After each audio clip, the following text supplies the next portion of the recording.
Hi friends, 4ാം ക്ലാസ്സിലെ കൂട്ടുകാർക്ക് എൻവയോൺമെന്റൽ science പരിസര പഠനത്തിലെ 3ാമത്തെ യൂണിറ്റായ വിങ്ഡ് ബഡീസ് ചിറകുള്ള കൂട്ടുകാർ എന്ന പാഠഭാഗത്തിലെ പ്രധാനപ്പെട്ട നോട്ടുകളാണ് ഈ വീഡിയോയിൽ ഉൾപ്പെടുത്തിയിരിക്കുന്നത്. ഈ പാഠത്തിലെ ആദ്യ ഭാഗങ്ങളുടെ നോട്ടുകളും ഇതുവരെയുള്ള എല്ലാ പാഠഭാഗങ്ങളുടെയും നോട്ടുകളും ഈ വീഡിയോയ്ക്ക് താഴെ നൽകിയിരിക്കുന്ന ഡിസ്ക്രിപ്ഷൻ ബോക്സിലോ അല്ലെങ്കിൽ ഈ ചാനലിൽ തന്നെ നൽകിയിരിക്കുന്ന standard 4 EVS new units discussions എന്ന പ്ലേലിസ്റ്റിലോ പോയി പരിശോധിച്ചാൽ മതി. പാഠത്തിലെ ബാക്കി ഭാഗങ്ങൾ കൂടി നമ്മൾക്ക് നോക്കാം. Different kinds of eggs. മുട്ടകൾ പലതരം. Observe these pictures. Which birds' eggs are these? Write it down. ചിത്രങ്ങൾ നിരീക്ഷിക്കൂ. മുട്ടകൾ ഏതു പക്ഷികളുടേതെന്ന് ചുവടെ കുറിക്കൂ. ആദ്യത്തെ ചിത്രത്തിൽ കാണുന്ന എഗ്സ് ഏത് പക്ഷിയുടേതാണ്? ഹെൻ, കോഴിയുടേതാണ് അല്ലേ? ഇനി രണ്ടാമത്തെ ചിത്രത്തിൽ കാണുന്ന മുട്ടകൾ ഏതു പക്ഷിയുടേതാണ്? കുയിൽ, കാടയുടേതാണ് അല്ലേ? ഇനി നോക്കൂ, താഴെ ചിത്രത്തിൽ പലതരം പക്ഷികളുടെ മുട്ടകളാണ് നൽകിയിരിക്കുന്നത്. ഏതെല്ലാം പക്ഷികളാണെന്ന് നമ്മൾക്ക് നോക്കാം. എമു ഉണ്ട്, ഡക്ക് താറാവിന്റെ മുട്ട കണ്ടില്ലേ? ഓസ്ട്രിച്ച് ഒട്ടകപ്പക്ഷിയുടെ മുട്ട കൂട്ടുകാർ കാണിച്ചത് കണ്ടില്ലേ? പിന്നെയോ താഴെയുള്ള ചിത്രത്തിൽ ഏതെല്ലാം പക്ഷികളുടെ മുട്ടകളാണുള്ളത്? ക്രോ കാക്കയുടേതുണ്ട്. പിന്നെയോ കുക്കു കുയിലിന്റെ മുട്ടയും കാണാം. In what ways do birds' eggs differ? പക്ഷികളുടെ മുട്ടകൾ ഏതെല്ലാം രീതിയിൽ വ്യത്യാസപ്പെട്ടിരിക്കുന്നു? ഏതെല്ലാം രീതിയിലാണ്? സൈസ് വലിപ്പത്തിൽ, ഷേപ്പ് ആകൃതിയിൽ, കളർ നിറത്തിൽ, നമ്പർ എണ്ണത്തിൽ, പാറ്റേൺ അതിന്റെ അലങ്കാര മാതൃകയിൽ, variations influenced by the species flight habits വർഗങ്ങളുടെ പറക്കൽ ശീലങ്ങൾ സ്വാധീനിക്കുന്ന വ്യതിയാനങ്ങളിൽ വ്യത്യാസപ്പെട്ടിരിക്കുന്നുണ്ട്. നെസ്റ്റിംഗ് എൻവയോൺമെന്റ് കൂടുണ്ടാക്കുന്ന പരിസ്ഥിതിയിൽ വ്യത്യാസപ്പെട്ടിട്ടുണ്ട്. എൻവയോൺമെന്റൽ ഫാക്ടേഴ്സ് ലൈക്ക് ഫുഡ് അവൈലബിലിറ്റി ഭക്ഷണ ലഭ്യത പോലുള്ള പാരിസ്ഥിതിക ഘടകങ്ങൾ. Eggshells may be thicker or less porous മുട്ടത്തോടുകൾക്ക് കട്ടിയുള്ളതോ സുഷിരങ്ങൾ കുറവോ ആകാം. ഇനി collect pictures of different birds, their nests and their eggs. Identify their features and prepare an album. വ്യത്യസ്ത പക്ഷികളുടെയും അവയുടെ കൂടുകളുടെയും മുട്ടകളുടെയും ചിത്രങ്ങൾ ശേഖരിച്ച് സവിശേഷതകൾ കണ്ടെത്തി പതിപ്പ് നിർമ്മിക്കാനാണ് കൂട്ടുകാരോട് പറഞ്ഞിരിക്കുന്നത്. കുറച്ച് പക്ഷികളുടെ ഉദാഹരണങ്ങൾ നമ്മൾക്ക് നോക്കാം. ഫസ്റ്റ് വൺ, പാരറ്റ് തത്ത. Parrot nests are often natural cavities such as tree holes or sometimes large structures built from twigs. Parrots lay white eggs, typically 2 to 8, which require 18 to 30 days of incubation by parents who take turns sitting on the eggs. The eggs hatch into helpless chicks and they remain in the nest for several weeks. തത്തകളുടെ കൂടുകൾ പലപ്പോഴും മരക്കുഴികൾ പോലുള്ള സ്വാഭാവിക ദ്വാരങ്ങളോ ചിലപ്പോൾ ചില്ലകൾ കൊണ്ട് നിർമ്മിച്ച വലിയ പൊതുഘടനകളോ ആണ്. തത്തകൾ സാധാരണയായി 2 മുതൽ 8 വരെ വെളുത്ത മുട്ടകൾ ഇടുന്നു. ഇതിന് 18 മുതൽ 30 ദിവസം വരെ ഇണകൾ മുട്ടകളിൽ ഊഴമനുസരിച്ച് ഇരിക്കുന്ന ഇൻകുബേഷൻ ആവശ്യമാണ്. മുട്ടകൾ വിരിഞ്ഞ് നിസ്സഹായരായ കുഞ്ഞുങ്ങളായി അവ ആഴ്ചകളോളം കൂട്ടിൽ തന്നെ തുടരും. നെക്സ്റ്റ്, ബയ വീവർ ബേർഡ് തൂക്കണാം കുരുവി. Baya weaver nests are intricate, elongated, hanging pouches made from grasses and leaves designed by the male bird to attract a female mate. The male builds the initial structure and the female approves the design before he adds the long, downward pointing entrance tunnel, completing the nest only after choosing a mate. The bird lays 2 to 4 small, pure white, stout eggs which the female incubates for about 14 to 17 days. തൂക്കണാം കുരുവിയുടെ കൂടുകൾ വളരെ സങ്കീർണവും നീണ്ടതുമായ തൂങ്ങിക്കിടക്കുന്നവയാണ്. പുല്ലുകളും ഇലകളും കൊണ്ടാണ് ഇവ ഉണ്ടാക്കുന്നത്. പെൺപക്ഷിയെ ആകർഷിക്കുന്നതിനായി ആൺപക്ഷിയാണ് ഇവ രൂപകൽപ്പന ചെയ്യുന്നത്. ആൺപക്ഷി ആദ്യം ഒരു അടിസ്ഥാന ഘടന നിർമ്മിക്കും. പെൺപക്ഷി അതിന്റെ രൂപകൽപ്പന അംഗീകരിച്ചതിനു ശേഷം മാത്രമാണ് ആൺപക്ഷി നീളമുള്ള താഴോട്ട് തുറക്കുന്ന പ്രവേശന പാത ചേർക്കുന്നത്. കൂട്ടിൽ മുഴുവൻ പ്രവൃത്തി പൂർത്തിയാക്കുന്നത് പെൺപക്ഷിയെ തിരഞ്ഞെടുത്തതിന് ശേഷമാണ്. ഈ പക്ഷി 2 മുതൽ 4 വരെ ചെറുതും കട്ടിയുമായ നിർമ്മല വെളുത്ത മുട്ടയിടുന്നു. ഇവ പെൺപക്ഷി ഏകദേശം 14 മുതൽ 17 ദിവസം വരെ അടവച്ച് വിരിയിക്കും. നെക്സ്റ്റ് വൺ, പീകോക്ക് മയിൽ. A peahen builds a simple ground nest of grasses, laying 4 to 8 light brown or buff white eggs. which she incubates for 28 to 30 days. The nest is usually a shallow depression, and if it's in a muddy area, the eggs may appear to have a mix of dull colors. The peahen then raises the chicks or pea-chicks on her own, and they can walk and forage shortly after hatching. ഒരു മയിൽ പുല്ലുകൾ കൊണ്ട് നിലത്ത് ഒരു ലളിതമായ കൂട് നിർമ്മിക്കുന്നു. അതിൽ 4 മുതൽ 8 ഇളം തവിട്ട് അല്ലെങ്കിൽ മങ്ങിയ വെള്ള നിറത്തിലുള്ള മുട്ടകൾ ഇടുന്നു. അവ 28 മുതൽ 30 ദിവസം ഇൻക്യുബേറ്റ് ചെയ്യുന്നു. കൂട് സാധാരണയായി ഒരു ആഴം കുറഞ്ഞ താഴ്ചയിലാണ്. അത് ചെളി നിറഞ്ഞ പ്രദേശത്താണെങ്കിൽ മുട്ടകൾക്ക് മങ്ങിയ നിറങ്ങളുടെ മിശ്രിതം ഉള്ളതായി കാണാം. പിന്നീട് മയിൽ കുഞ്ഞുങ്ങളെ സ്വന്തമായി വളർത്തുന്നു. വിരിഞ്ഞതിനു ശേഷം അവയ്ക്ക് നടക്കാനും ഭക്ഷണം കണ്ടെത്താനും കഴിയും. നെക്സ്റ്റ്, woodpecker, മരം കൊത്തി. Woodpeckers create their nests by excavating cavities in dead or dying trees, sometimes using alternatives like utility poles or cacti. Inside the cavity, wood chips from the excavation serve as the floor on which the clutch of 2 to 7 smooth white eggs is laid. Both parents share incubating the eggs and feeding the helpless nestlings, which develop in the cavity for several weeks before fledging. മരം കൊത്തികൾ ചത്തതോ നശിച്ചുകൊണ്ടിരിക്കുന്നതോ ആയ മരങ്ങളിലെ ദ്വാരങ്ങൾ കുഴിച്ചാണ് കൂടുകൾ നിർമ്മിക്കുന്നത്. ചിലപ്പോൾ ഉപയോഗയോഗ്യമായ തൂണുകൾ അല്ലെങ്കിൽ കള്ളിച്ചെടി പോലുള്ള മറ്റു മാർഗങ്ങൾ ഉപയോഗിക്കുന്നു. അറയ്ക്കുള്ളിൽ കുഴിച്ചെടുക്കുന്ന മരക്കഷ്ണങ്ങൾ 2 മുതൽ 7 വരെ മിനുസമാർന്ന വെളുത്ത മുട്ടകൾ ഇടുന്ന തറയായി വർത്തിക്കുന്നു. ഇണകൾ മുട്ടകൾ ഇൻക്യുബേറ്റ് ചെയ്യുന്നതിലും നിസ്സഹായരായ കുഞ്ഞുങ്ങൾക്ക് ഭക്ഷണം നൽകുന്നതിലും പങ്കാളികളാകുന്നു. അവ ആഴ്ചകളോളം അറയിൽ വളരുകയും പിന്നീട് പറന്നുയരുകയും ചെയ്യുന്നു. Next, hummingbird, മൂളക്കുരുവി. Hummingbird eggs are tiny, white and oval, resembling small jelly beans with a typical size of 2 eggs. The female builds a small cup-shaped nest, often smaller than a walnut, using materials like spider silk, lichen, and moss to blend into its surroundings. The female incubates eggs for about 2 weeks, after which the helpless hatchlings remain in the nest for another 20 days before fledging. മൂളക്കുരുവിയുടെ മുട്ടകൾ ചെറുതും വെളുത്തതും oval ആകൃതിയിലുള്ളതുമാണ്. സാധാരണ വലിപ്പമുള്ള ചെറിയ jelly ബീൻസിനോട് സാമ്യമുള്ള 2 മുട്ടകളാണ്. പെൺപക്ഷി ഒരു ചെറിയ cup ആകൃതിയിലുള്ള കൂട് നിർമ്മിക്കുന്നു. പലപ്പോഴും വാൽനട്ടിനേക്കാൾ ചെറുതാണ്. സ്പൈഡർ സിൽക്ക്, കൽപ്പായൽ, ചതുപ്പ് തുടങ്ങിയ വസ്തുക്കൾ ഉപയോഗിച്ച് അതിൻ്റെ ചുറ്റുപാടുകളിൽ ലയിപ്പിക്കുന്നു. പെൺപക്ഷി ഏകദേശം 2 ആഴ്ചത്തേക്ക് മുട്ടകൾ ഇൻക്യുബേറ്റ് ചെയ്യുന്നു. അതിനുശേഷം നിസ്സഹായരായ കുഞ്ഞുങ്ങൾ പറന്നുയരുന്നതിന് മുൻപ് 20 ദിവസം കൂടി കൂട്ടിൽ തന്നെ തുടരും. ഈ ഉദാഹരണങ്ങളിൽ നിന്നെല്ലാം നമ്മൾക്ക് എന്താണ് മനസ്സിലായിരിക്കുന്നത്? There is diversity in birds' nests with respect to shape, size, construction materials, location, nesting method and their eggs. പക്ഷികളുടെ കൂടുകളുടെ ആകൃതി, വലുപ്പം, നിർമ്മാണ വസ്തുക്കൾ, കൂടുണ്ടാക്കുന്ന സ്ഥലം, കൂടുണ്ടാക്കുന്ന രീതി, മുട്ടകൾ എന്നിവയിൽ വൈവിധ്യമുണ്ട്. ഇനി നോക്കൂ, ഓസ്ട്രിച്ച് ആൻഡ് ഇറ്റ്സ് എഗ്, ഒട്ടകപ്പക്ഷിയും മുട്ടയും. The ostrich is the largest living bird in the world today. Its egg is the largest egg. Although it has wings, it cannot fly. An ostrich's egg weighs approximately 1.5 kilograms. Moreover, it also has the largest eye among all animals living in land. ലോകത്തിൽ ഇന്ന് ജീവിച്ചിരിക്കുന്നതിൽ ഏറ്റവും വലിയ പക്ഷിയായ ഒട്ടകപ്പക്ഷിയുടെ മുട്ടയാണ് ഏറ്റവും വലിയ മുട്ട. ചിറകുണ്ടെങ്കിലും പറക്കാൻ കഴിയാത്ത ഒട്ടകപ്പക്ഷിയുടെ മുട്ടയ്ക്ക് ഏകദേശം 1.5 കിലോഗ്രാം ഭാരമുണ്ടാകും. മാത്രമല്ല, കരയിലെ ജീവികളിൽ ഏറ്റവും വലിയ കണ്ണും ഒട്ടകപ്പക്ഷിയുടേതാണ്. നെക്സ്റ്റ്, മൈഗ്രേറ്ററി ബേർഡ്സ്, ദേശാടന പക്ഷികൾ. താഴെ നോക്കൂ, കുറച്ച് പക്ഷികളുടെ ചിത്രങ്ങളാണ് നൽകിയിരിക്കുന്നത്. ഏതെല്ലാമാണെന്ന് നമ്മൾക്കൊന്ന് വായിച്ചു നോക്കാം. ഫസ്റ്റ് വൺ, ഗ്രീൻ വാബ്ലർ, കടും പച്ച പൊടിക്കുരുവി. പിന്നെ ഏതാണ്? ഇന്ത്യൻ പീറ്റ, കാവി. പിന്നെയോ ഇന്ത്യൻ പാരഡൈസ് ഫ്ലൈ കാച്ചർ, നാഗമോഹൻ. നെക്സ്റ്റ് ഏതാണ്? ഇന്ത്യൻ ഗോൾഡൻ ഓറിയോൾ, മഞ്ഞക്കിളി. നെക്സ്റ്റ് പസഫിക് ഗോൾഡൻ പ്ലോവർ, പൊന്മണൽ കോഴി. പിന്നെയോ ഫോറസ്റ്റ് വാഗ്ടെയിൽ, കാട്ടുവാല് കുലുക്കി.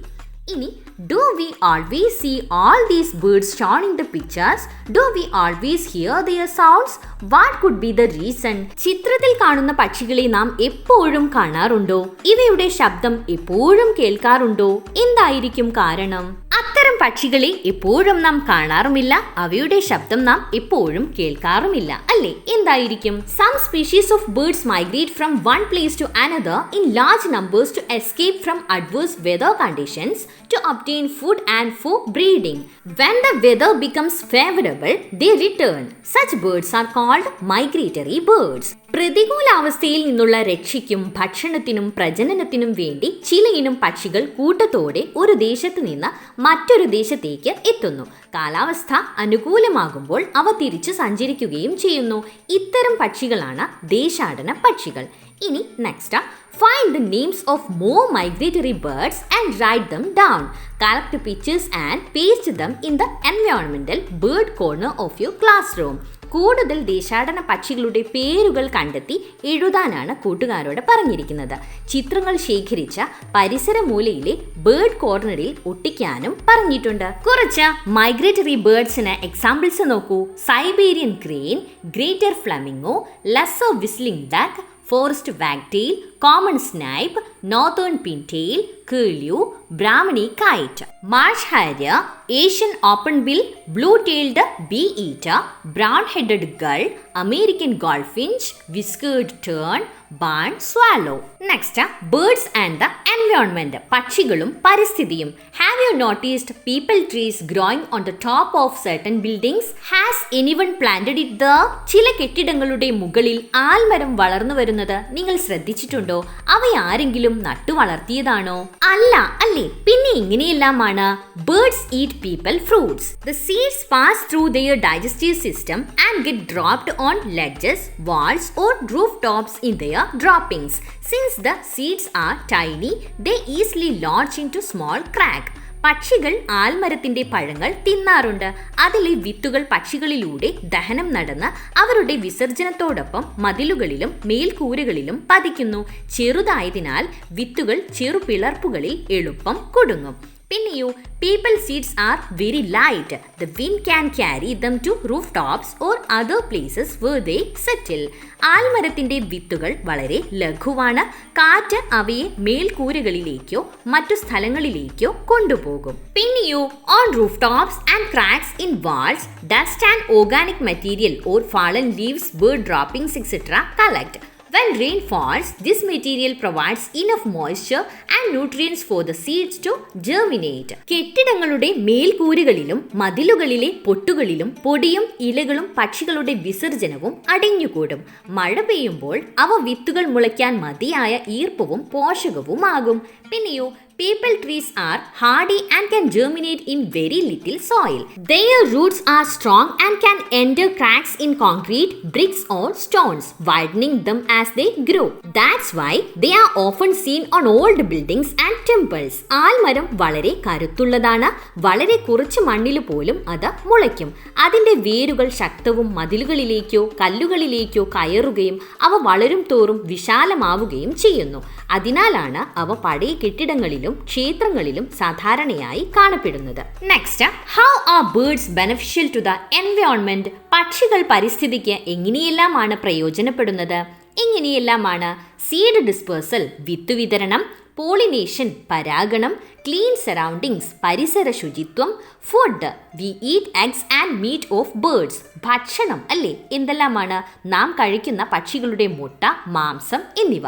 പിന്നെയോ, ഹാപ്പിനെസ്, സന്തോഷം നൽകുന്നു; കൺട്രോൾ പെസ്റ്റ്സ്, കീടങ്ങളെ നിയന്ത്രിക്കുന്നു; സോയിൽ ഫെർട്ടിലിറ്റി, മണ്ണിന്റെ ഫലഭൂയിഷ്ടി നിയന്ത്രിക്കുന്നു; മെയിൻറ്റെയിനിങ് ബാലൻസ് ഇൻ എക്കോസിസ്റ്റംസ്, പരിസ്ഥിതിയിലെ സമത്വം നിലനിർത്തുന്നു; ഇൻഡിക്കേറ്റേഴ്സ് ഓഫ് എൻവയോൺമെന്റൽ ഹെൽത്ത്, പരിസ്ഥിതിയുടെ ആരോഗ്യത്തിന്റെ സൂചകങ്ങളായി വർത്തിക്കുന്നു; ഹെൽപ്സ് ടു റെഡ്യൂസ് വീഡ്സ്, കളകൾ കുറയ്ക്കാൻ സഹായിക്കുന്നു. Next, in search of drinking water, ദാഹജലം തേടി. How do birds and animals quench their thirst in the summer when springs and other water bodies dry up? നീരുറവുകളും ജലാശയങ്ങളും വറ്റി വരളുന്ന വേനലിൽ പക്ഷികളും മൃഗങ്ങളും ദാഹം അകറ്റുന്നത് എങ്ങനെയെല്ലാമായിരിക്കും? ഇങ്ങനെയെല്ലാമാണ്: lick early morning dew and raindrops from leaves, grass and rocks. ഇലകളിൽ, പുല്ലുകളിൽ, കല്ലുകളിൽ ഒട്ടിയിരിക്കുന്ന പുലർച്ചയിലെ മഞ്ഞും മഴത്തുള്ളികളും നക്കി കുടിക്കുന്നു. പിന്നെയോ, rain water that collects in small natural cavities lasts longer than open ponds. തുറന്ന കുളങ്ങളേക്കാൾ ചെറിയ സ്വാഭാവിക കുഴികളിൽ ചേരുന്ന മഴവെള്ളം കൂടുതൽ നാൾ നിലനിൽക്കും.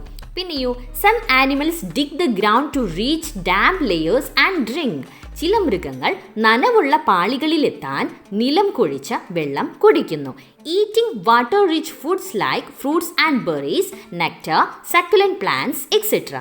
ഫലങ്ങൾ, ബെറികൾ, തേൻ, രസസസ്യങ്ങൾ പോലുള്ള വെള്ളസമൃദ്ധമായ ആഹാരങ്ങൾ കഴിക്കുന്നു. പിന്നെയോ some of them get water from flesh and blood of prey. അവയിൽ ചിലത് ഇരയുടെ മാംസത്തിലും രക്തത്തിലും നിന്നാണ് വെള്ളം നേടുന്നത്.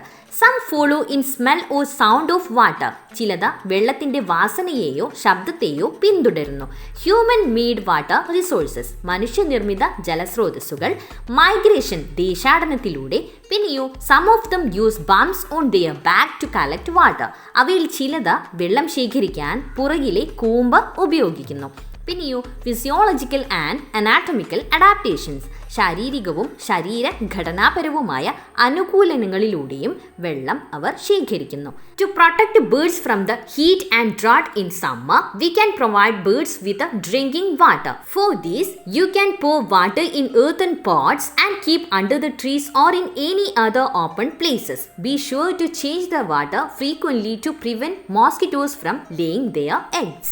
വേനലിലെ കൊടും ചൂടിനെയും വരൾച്ചയെയും അതിജീവിക്കുന്നതിനായി പക്ഷികൾക്ക് ദാഹജലം ഒരുക്കാവുന്നതാണ്. ഇതിനായി മരത്തിലോ മരത്തണലിലോ മറ്റു തുറസായ സ്ഥലങ്ങളിലോ മൺപാത്രങ്ങളിൽ വെള്ളമൊഴിച്ച് വെക്കാം. കൊതുക് മുട്ടയിടാതിരിക്കാനായി ഇടയ്ക്കിടെ വെള്ളം മാറ്റാൻ ശ്രദ്ധിക്കണം. Set up a place in your school to provide food and water for birds. പക്ഷികൾക്ക് ജലവും ആഹാരവും ഒരുക്കുന്നതിനുള്ള ഒരിടം നിങ്ങളുടെ സ്കൂളിലും ലഭ്യമാക്കുമല്ലോ. Great hornbill towards threat of extinction. മലമുഴക്കി വേഴാമ്പൽ വംശനാശ ഭീഷണിയിലേക്ക്. As farmer of the forest is the great hornbill, also known official bird of Kerala.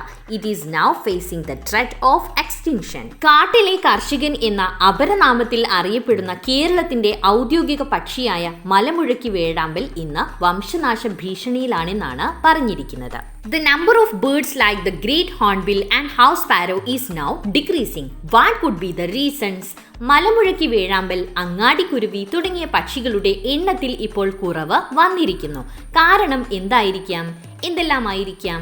Scarcity of food resources, ഭക്ഷണ സാധനങ്ങളുടെ ലഭ്യത കുറവ്.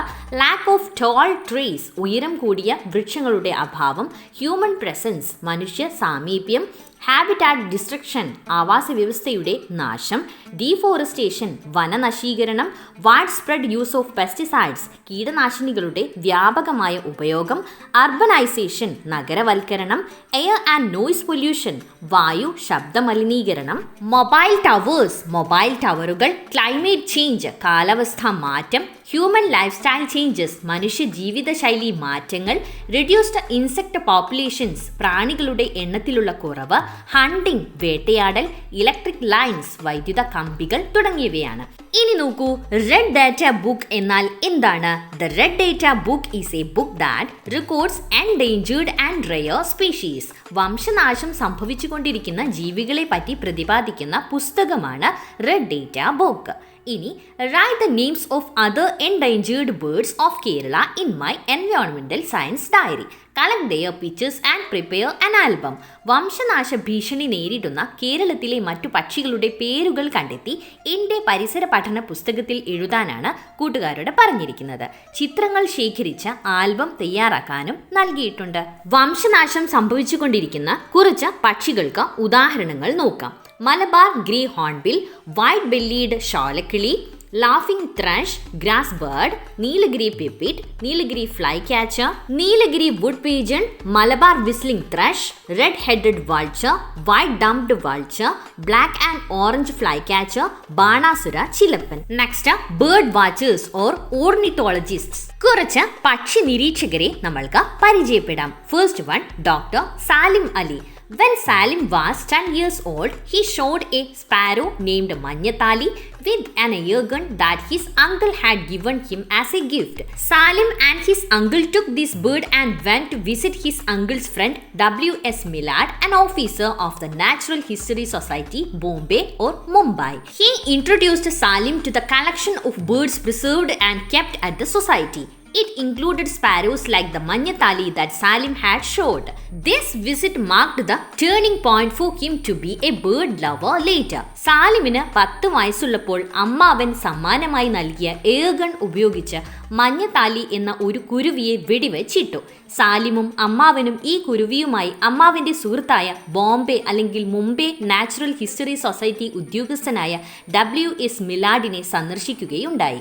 അദ്ദേഹം സൊസൈറ്റിയിൽ സംസ്കരിച്ച് സൂക്ഷിച്ചിരുന്ന പക്ഷികളുടെ ശേഖരം സാലിമിനെ പരിചയപ്പെടുത്തി. അതിൽ സാലിം വെടിവെച്ചിട്ട മഞ്ഞത്താലിയെ പോലുള്ള കുരുവികളും ഉണ്ടായിരുന്നു. ഈ സന്ദർശനം പിന്നീട് അദ്ദേഹത്തെ ഒരു പക്ഷിപ്രേമിയാക്കി മാറ്റി. This is the biography of doctor Salim Ali, the greatest bird watcher India has ever seen. We celebrate his birthday November 12 as national bird watching day. India കണ്ട ഏറ്റവും വലിയ പക്ഷി നിരീക്ഷകനായ ഡോക്ടർ സാലിം അലിയുടെ ജീവിതത്തെക്കുറിച്ചുള്ളതാണിത്. ഇദ്ദേഹത്തിന്റെ ജന്മദിനമായ നവംബർ 12 ദേശീയ പക്ഷി നിരീക്ഷണ ദിനമായി നാം ആചരിക്കുന്നു. ഡോക്ടർ സാലിം അലിയെക്കുറിച്ചുള്ള കൂടുതൽ വിവരങ്ങളാണ് താഴെ നൽകിയിരിക്കുന്നത്.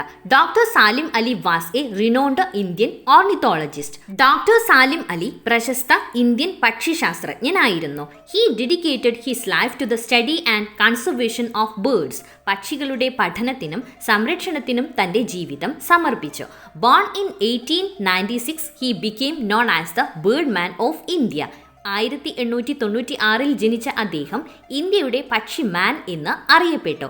took the lead in protecting important bird habitats like Silent Valley in Kerala. കേരളത്തിലെ സൈലന്റ് വാലി പോലെയുള്ള പ്രധാന പക്ഷി ആവാസ വ്യവസ്ഥകളെ സംരക്ഷിക്കുന്നതിൽ നേതൃത്വം വഹിച്ചു. Thattekad bird sanctuary in Kerala is named in honour of doctor Salim Ali. കേരളത്തിലെ തട്ടേക്കാട് പക്ഷി സങ്കേതം ഡോക്ടർ സാലിം അലിയുടെ ബഹുമാനാർത്ഥം പേരിട്ടതാണ്. ഇനി do you know any other bird watchers? Find more information about them and write. മറ്റേതെല്ലാം പക്ഷി നിരീക്ഷകരെ നിങ്ങൾക്കറിയാം? കൂടുതൽ വിവരങ്ങൾ കണ്ടെത്തി എഴുതൂ. കുറച്ച് പക്ഷി നിരീക്ഷകരെ കൂടി നമ്മൾക്ക് പരിചയപ്പെടാം. First one, Shri KK Neelakantan അല്ലെങ്കിൽ Induchoodan. KK Neelakantan, known by his pen name Induchudan, was Kerala's own birdman. He introduced generations to the beauty of birds through his Malayalam book like കേരളത്തിലെ പക്ഷികൾ.